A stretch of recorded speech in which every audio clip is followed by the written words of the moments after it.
You mean to tell me if Steve Harvey, your favorite comedian, you mean you've been waiting for him to do stand-up for 15 years now? Man, let me tell you something. I was on vacation with Sam one time, Samuel Jackson. We was in Portofino, we had finished dinner one time. We walking back to go get on this boat. Hey, you're Samuel Jackson, I want to take a picture. He said, what's the magic word, motherfucker? So Katt Williams just went nuclear on everyone, especially Steve Harvey. He's not pulling any punches, dropping bombs left and right. Forget about Steve's iconic stash or Samuel's killer comedic timing. Katt saying Steve's success ain't as clean as it seems. The Hollywood scene is buzzing with drama, and it's all about Samuel L. Jackson and Steve Harvey. You'd think these two heavy hitters would be tight, right? Wrong. There's some serious tension brewing between them. The big question on everyone's lips: what exactly is Steve Harvey hiding that's got Samuel L. Jackson ready to throw down? So Katt's diving into the beef between Steve and Bernie Mac, claiming Steve was dissing Bernie behind the scenes, thinking he deserved the spotlight more. So yeah, Hollywood's not all glitz and glam. There's some serious drama brewing, and Katt's not holding back on calling it out. Samuel's known for cracking a joke or two, but this time it's all business. Rumor has it there might be some hidden secrets lurking in Steve's closet, and Samuel's itching to bring them to light. But you know Steve Harvey, he's not one to take shade lightly. If Samuel goes ahead and spills the beans, we could be in for a Hollywood showdown of epic proportions. We all know Steve Harvey's got that signature comedy flair, whether he's cracking jokes on his radio show or hosting his daytime talk gig. Dude's practically a household name by now. But here's the plot twist: not everyone's hopping on the Steve Harvey hype train. Guess who's not feeling the love? Yep, you guessed it, our man Samuel L. Jackson. Their beef goes deeper than just surface-level gossip. Seems like Samuel L. Jackson isn't totally buying into the Steve Harvey charm, whether it's his onstage persona or his off-screen vibe. We've caught hints of Jackson's feelings over the years, but things really heated up recently when he spilled the tea about a run-in he had with Harvey a couple of years back. Remember those viral pics of Jackson and his girl hanging with Harvey in his ride or die at that bougie vacation spot? Everybody was thinking that these dudes must be tight. But plot twist, Samuel decided it was time to spill the tea. Turns out that yacht scene? Totally unplanned. Vacations together on the yacht or something. Well, we get on the boat with Magic and Cookie. Steve and Marjorie have their own boat. So that means y'all got room for me on that other boat. One year we got a boat, LaTanya and I got a boat, Cookie and Irvin had their boat, Steve had their boat, and there was this dope-ass picture that we took of all three yachts with a drone going together. You see that? That's some boss in stuff a row. right there. So wow. It was like it was a big rich black folk picture. Yeah, that's what it sounded like. But it was so dope. Man, that sound amazing. It was amazing. But we run into each other out there, but now. According to Jackson, he and his girl were just cruising to their vacay spot when they randomly bumped into Harvey and his boo. And let me tell you, Jackson's expression was priceless as he dropped the bomb. This meetup with Steve was pure coincidence. No Hollywood drama involved. So, why is Samuel L. Jackson not exactly vibing with Harvey? Well, it seems like their dynamic might trace back to Jackson's bond with Bernie Mac. And guess who was Bernie's wingman?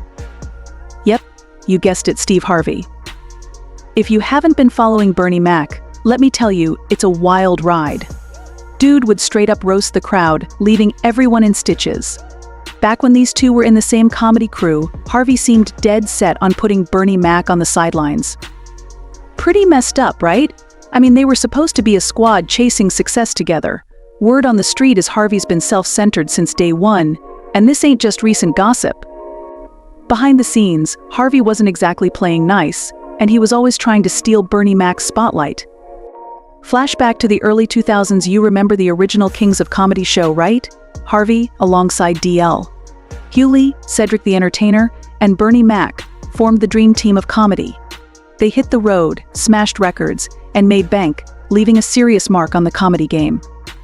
Harvey, with his slick moves and in-your-face banter, was seen as the smooth operator of the original Kings of Comedy. On the other hand, Bernie Mac's style was more like a comedic roller coaster, diving deep into real-life issues with intense jokes. Now, rumor has it that Harvey might have been a tad jealous of Bernie's unique vibe, and what started as a minor issue quickly spiraled into a full-blown feud.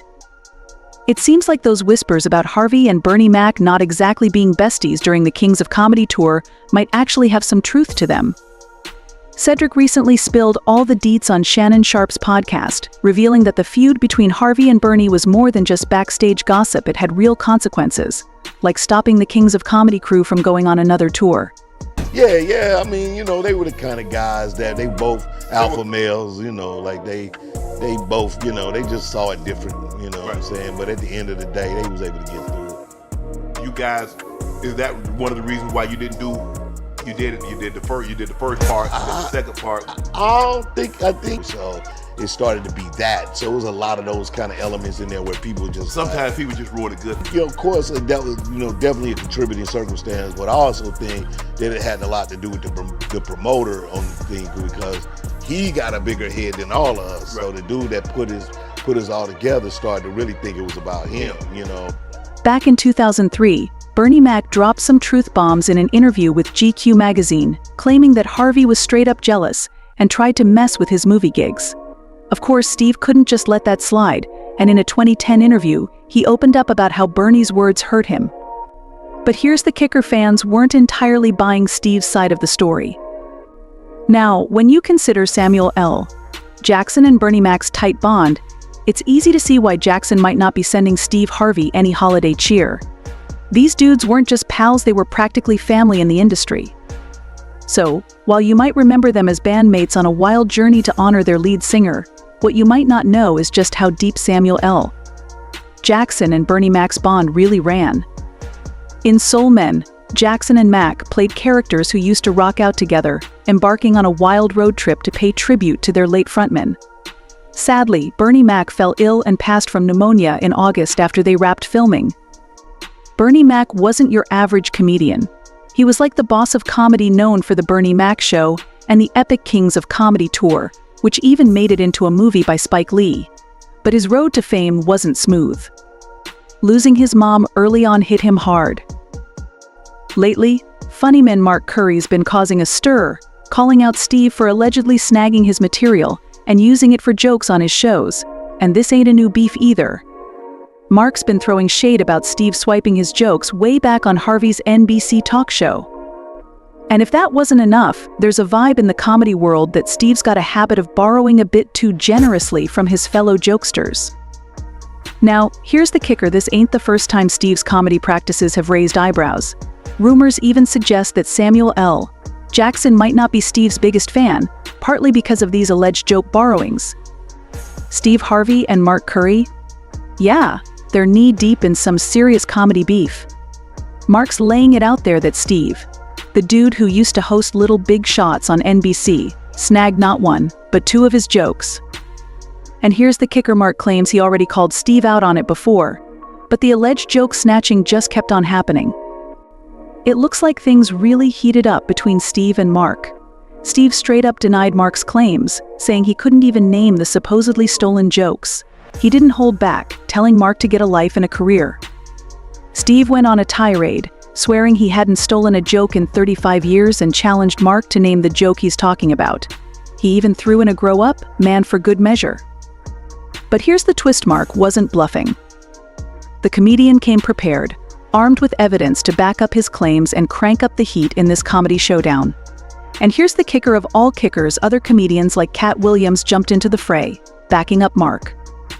But rewind to 2008, when Steve Harvey and Katt Williams were making headlines for all the wrong reasons. These two haven't exactly been buddy-buddy for over a decade, and boy, is there a story behind it. Katt Williams decided to throw some serious shade at Steve right before a Christmas season show, and things went off the rails. Imagine this: Jamie Foxx, then a radio host, stirs the pot by playing a clip of Williams dissing Steve Harvey. Katt, on the phone, goes on a rant, hinting at some upcoming comedy gig and apologizing in advance for what's about to go down. But then, he drops the bomb, telling Steve that once he hits the stage, it's game over for him as the king of comedy. So, what does Steve do? He calls in, totally bewildered by the whole mess, a lot of the interviews that's going on. But Katt Williams didn't hold back in a recent interview, going off on Steve Harvey. According to Katt, Steve's been playing dirty from stealing jokes to cozying up to Hollywood elites. He's even accusing Steve of swiping show ideas, like straight-up rating Mark Curry's sitcom for material. Katt straight-up called Steve out for supposedly being jealous of Bernie Mac, spilling all the tea on their years-long beef. According to Katt, Bernie felt Steve was trying to mess with his movie roles, even trying to snag a role in Ocean's 11, stirring up major tension. The same Steve that went to go watch Mark Curry do his whole sitcom and then stole everything Mark Curry had. Katt kept going, claiming that Steve, in an appearance on Club Shay Shay, tried to act all laid back about not wanting to be a movie star. But according to Katt, Steve was secretly trying to outshine Bernie Mac and snatch up movie roles. Katt didn't hold back, diving deep into Steve's marital history, claiming Steve switched up his story about which wife played a crucial role in his success, shifting credit from one to another.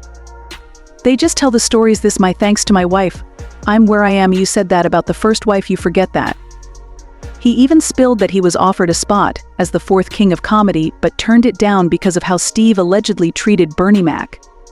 They came to me, I was supposed to be the fourth king.